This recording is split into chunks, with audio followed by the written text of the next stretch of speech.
Hello students, welcome back. Welcome to the Alara Academy NDA Chemistry video. On Alara Academy you will get all the video of relative subject of the NDA, and you will get the previous year question solution by the expert teacher. So here we are again to solve the question paper of 2017 second paper, in which all of the chemistry question which were asked in that paper is solved here with proper reasoning and explanation.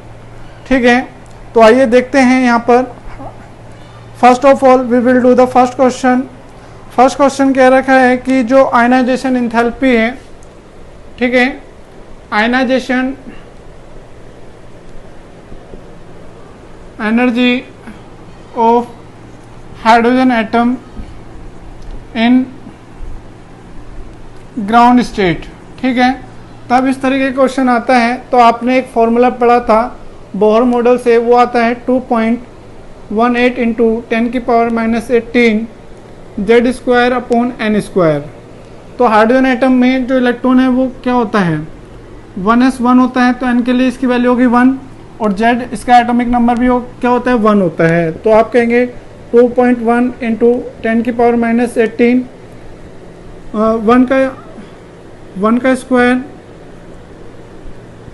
का square, तो ये आ जाएगा 2.18 into 10 की power -18.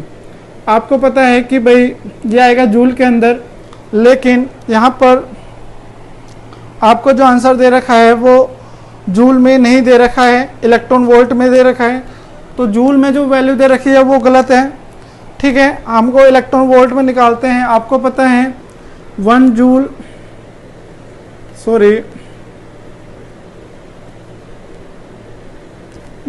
Is equal to क्या होता है,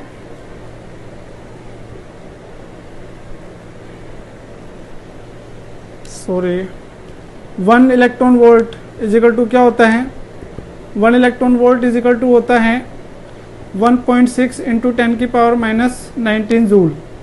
ठीक है, तो joule bye electron volt 1 electron volt में होता है ये.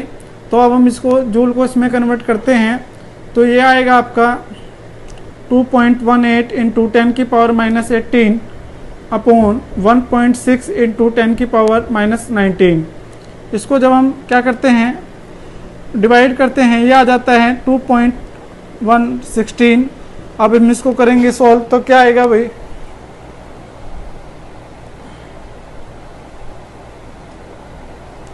जब हम इसको सॉल्व करते हैं तो ये आ जाता है 13.6 इलेक्ट्रॉन वोल्ट, जो कि हमारा क्या है, करेक्ट आंसर है.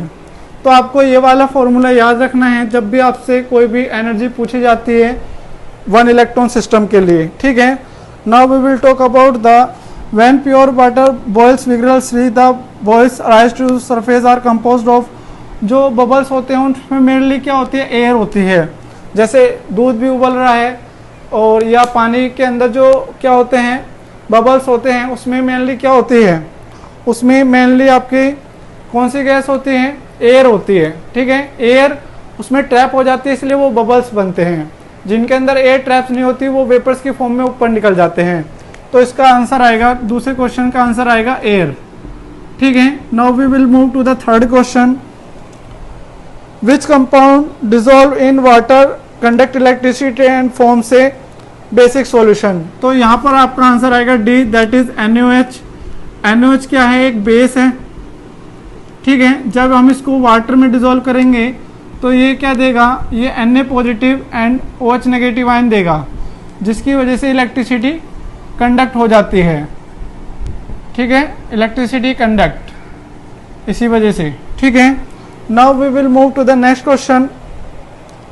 Question number 4, the principal use of hydrofluoric acid. जो हाइड्रोफ्लोरिक एसिड होता है उसका मेजर प्रिंसिपल यूज किस में होता है, वो होता है in etching of glass. Etching of glass का मतलब है जो ग्लास होता है उसको बिल्कुल प्लेन स्मूथ बनाने के लिए हम हाइड्रोफ्लोरिक एसिड का यूज करते हैं. And this is a constant knowledge, you have to remember this. ठीक है, now we will talk about the next question. Question number 5, आपके पास एक स्पेसिस दे रखी है 35Cl37, ठीक है। इसमें पूछा है कि भाई आपको जो इसमें जितने इलेक्ट्रॉन है वो और किस में हैं। इसमें नंबर ऑफ इलेक्ट्रॉन कितने हो गए 17, ठीक है। जो इसके ऊपर एटॉमिक नंबर होता है उतने ही उसमें इलेक्ट्रॉन हो जाते हैं क्योंकि इसके ऊपर कोई चार्ज नहीं है।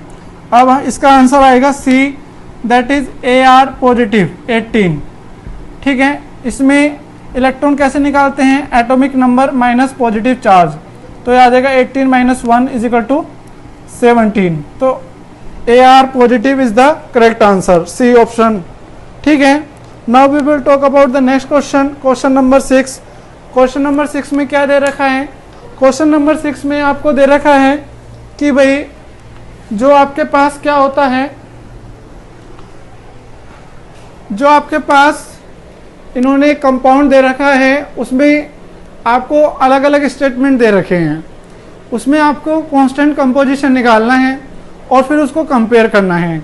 क्योंकि जो इनका पहला स्टेटमेंट है वो दे रखा है देयर आर 22 एटम्स इन ए 1 मोल, नहीं, अगर ये होता 22 एटम्स इन ए मॉलिक्यूल तब वो स्टेटमेंट सही होता, लेकिन 1 मोल में तो कितने होते हैं, n नोट के बराबर होते हैं, तो इसलिए ये आंसर क्या हो जाता है, गलत हो जाता है पहला वाला। अब हम दूसरे की तरफ चलते हैं। दूसरे में हाइड्रोजन की जो परसेंटेज है वो किसी भी हालत में ना तो कार्बन और ना ही ऑक्सीजन, इन दोनों से ज़्यादा नहीं हो सकती। तो अब हमारे पास एक ही ऑप्शन बचता है कि 6 time the mass percentage of carbon as compare to hydrogen atom, that is correct answer. आपके पास कंपाउंड है C6H12O4। इसका अगर हम मोलर मास निकालते हैं 6 × 12 + 12 + 4 × 16, ये आएगा, ये आ जाता है आपका 148 ग्राम पर मोल, ठीक है। इसमें नंबर ऑफ एटम कितने आते हैं, 22 आते हैं, लेकिन ये कितने हैं मॉलिक्यूल्स के अंदर। अगर ये होता मॉलिक्यूल्स तो आपका फर्स्ट आंसर सही होता। तो अब हम इसमें कार्बन की परसेंटेज निकालते हैं। कार्बन की वजह से इसमें 72 मास आया है, तो 72 टोटल मास कितना है 148 × 100, it will be approx around 48%, ठीक है। अगर आप इसको कैलकुलेट करेंगे, जो हाइड्रोजन की परसेंटेज है, हाइड्रोजन की वजह से 12 आया है, तो यह आएगा 12/148 × 100 and it will be around 8%। तो ये कितना है, ये 6 × 8% मीन्स 6 × हाइड्रोजन परसेंटेज। तो आप कह सकते हैं कि जो कार्बन की परसेंटेज है उसकी परसेंटेज हाइड्रोजन के एटम से 6%, 6 टाइम्स ज़्यादा है, तो इसलिए C is the correct answer, ठीक है। यह हमारा क्वेश्चन नंबर था 6 शायद। Now we will move to the next question, question number 7। इसमें क्या पूछा है, द प्रोपोजिशन, ठीक है, equal volumes of different gases contain equal number of molecules at same temperature and pressure.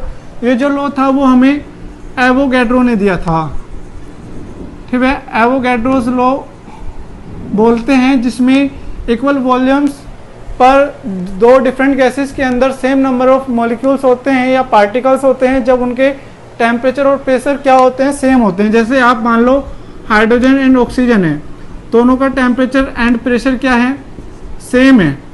तो इसमें अगर इसमें 1 ml है, सॉरी ये 100 ml है और ये भी 100 ml है, तो दोनों में क्या होंगे, जो मॉलिक्यूल्स होंगे वो इक्वल्स होते हैं, ठीक है। तो इसलिए that is Avogadro law. Now we will talk about the 8th question. 8th question क्या कहता है भाई, आपका जो 8th क्वेश्चन है इसमें आता है water boils at lower temperature at high altitude. ये क्यों होता है, because of the air pressure जो होता है वो लो हो जाता है, ठीक है। एयर प्रेशर लो हो जाता है, इसलिए जो वाटर है वो लोअर टेम्परेचर पर बॉईल करने लग जाता है, क्योंकि वाटर के बॉइलिंग पॉइंट की डेफिनेशन क्या होती है, the temperature at which vapour pressure is equal to the atmospheric pressure. तो जैसे ही आप हाई एल्टीट्यूड पर जाते हैं तो वहाँ पर एटमॉस्फेरिक प्रेशर कम हो जाता है, तो जो वाटर है वो कम टेम्परेचर पर ही बॉईल करने लग जाता है। तो इसका A option is the correct answer. Now we will move to the next question, which of the following statement about energy तो एनर्जी कंजर्वेशन का रूल आपने पढ़ा है, energy can not be created not destroyed. ठीक है, ना तो हम उसको क्रिएट कर सकते हैं और ना ही डिस्ट्रॉय कर सकते हैं। That is C, energy can not be created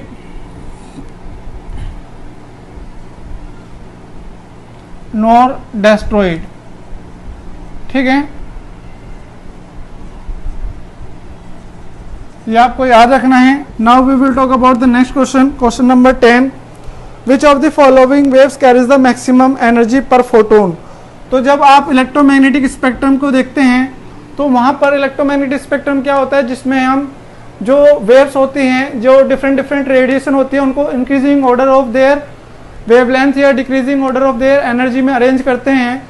तो वहाँ पर कॉस्मिक रेज के बाद सबसे ज़्यादा एनर्जी किसकी होती है, एक्स रेज की।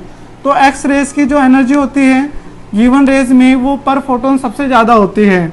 Now we will talk about the next question, question number 11। How much CO2 is produce on heating 1 kg। आपके पास कार्बन है, उससे हमें CO2 बनाना है। तो आपको पता है C plus O2 it will give CO2। CO2 का मोलर मास हो गया 12 + 2 × 16, ये हो गया 44। तो आपको पता है कि भाई 12 ग्राम से कार्बन से हमें 44 ग्राम CO2 मिलता है। तो 1 kg से कितना मिलेगा, 44 × 1 kg CO2। इसको काटेंगे 4 से, 11/3 kg CO2। तो इसका आंसर आएगा आपका A। A is the correct answer, that is 11/3 kg। ठीक है, 11/3 kg is the correct answer. Now we will talk about the next question, question number 13। Question number 13 क्या है, zinc is use to protect iron. क्यों, क्योंकि जो zinc होता है वो आयरन से ज़्यादा इलेक्ट्रोपॉजिटिव होता है। इलेक्ट्रोपॉजिटिव एलिमेंट्स किसको बोलते हैं, जिसका स्टैंडर्ड रिडक्शन पोटेंशियल जितना ज़्यादा नेगेटिव होता है वो उतना ही ज़्यादा इलेक्ट्रोपॉजिटिव एलिमेंट बोला जाता है। ठीक है, या वो उतना ही ज़्यादा रिड्यूसिंग एजेंट होता है या रिएक्टिव होता है। तो आयरन के रेस्पेक्ट में जो जिंक होता है वो मोर इलेक्ट्रोपॉजिटिव है, इसीलिए आयरन के ऊपर हम क्या करते हैं, जिंक की लेयर को डिपॉजिट करते हैं। ठीक है, आया समझ में। तो क्वेश्चन नंबर 13 इसका आंसर क्या आएगा, क्वेश्चन नंबर 13 का आंसर आएगा because A, zinc is more electropositive than iron. ठीक है, now we will move to the next question, question number 14। Which of the following is a chemical change. तो chemical change क्या होता है, जिसमें एक नया सब्सटेंस बन जाए और उसको हम वापस से रिवर्स नहीं करते। जैसे ग्रेइंग ऑफ हेयर नेचुरली, जैसे लोगों के जो बाल हैं वो सफ़ेद हो जाते हैं नेचुरली, तो वो क्या है, केमिकल चेंज है। अगर एक बार किसी के बाल सफ़ेद हो गए नेचुरली तो उनको हम ब्लैक नहीं कर सकते परमानेंटली। हाँ, डाई करके कर सकते हैं लेकिन परमानेंटली नहीं कर सकते, डाई भी कुछ दिनों बाद उड़ जाती है। ठीक है, तो greying of hair naturally is a chemical change. Now we will talk about the next question, question number 15। तो यहाँ पर वॉशिंग सोडा का फॉर्मूला पूछा है। वॉशिंग सोडा क्या होता है, वॉशिंग सोडा होता है Na2CO3.10H2O। तो दैट इज सोडियम कार्बोनेट। ठीक है, सोडियम कार्बोनेट किसका नाम होता है, वॉशिंग सोडा का। तो इसलिए ये आपका कौन सा ऑप्शन है, ये आपका ऑप्शन है सी। तो C, sodium carbonate is the correct answer. ठीक है, now we will move to the next question number 16।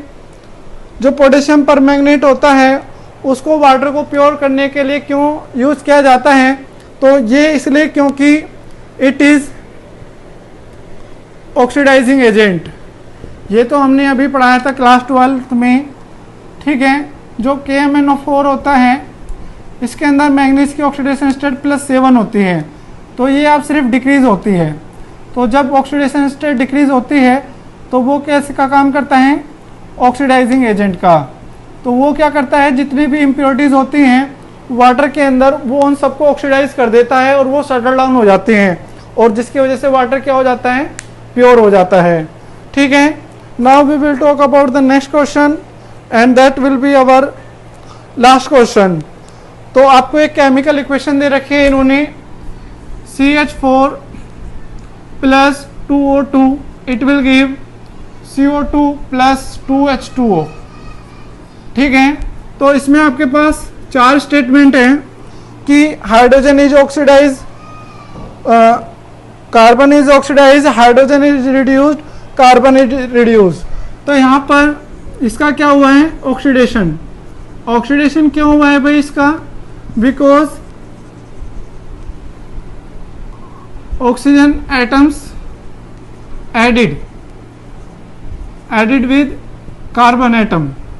ठीक है, तो हमारे पास ओनली इसका आएगा A option, only one statement is correct.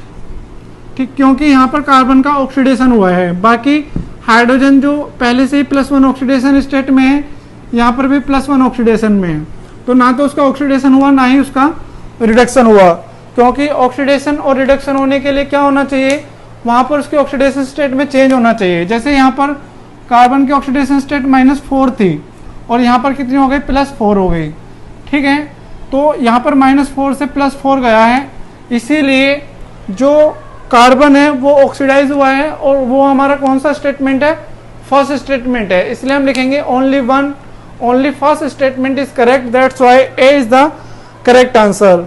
तो इसी के साथ हमारे जितने भी क्वेश्चंस थे जो हमारे 2017 के पेपर में, सेकंड पेपर में आए थे केमिस्ट्री के क्वेश्चंस, वो हम सभी सॉल्व कर चुके हैं। अगर इसमें आपको फिर भी कोई भी डाउट आता है तो आप हमें मैसेज कर सकते हैं या कमेंट्स में बता सकते हैं। एक बार फिर मैं आपको बोलता हूँ कि ऐसी ही वीडियो अगर आपको अलग अलग सब्जेक्ट के ऊपर देखना चाहते हो, एक्सपर्ट टीचर से आंसर चाहते हो, तो आप अलारा एकेडमी चैनल को सब्सक्राइब कीजिए। ठीक है, और इस वीडियो को लाइक कीजिए, शेयर कीजिए, ताकि जो और भी बच्चे हैं जो एनडीए की प्रिपरेशन कर रहे हैं उनको क्वेश्चंस के कंसेप्ट समझने में आसानी हो जाए। ठीक है, और अपने घर पर रहिए, सेफ रहिए। Thank you.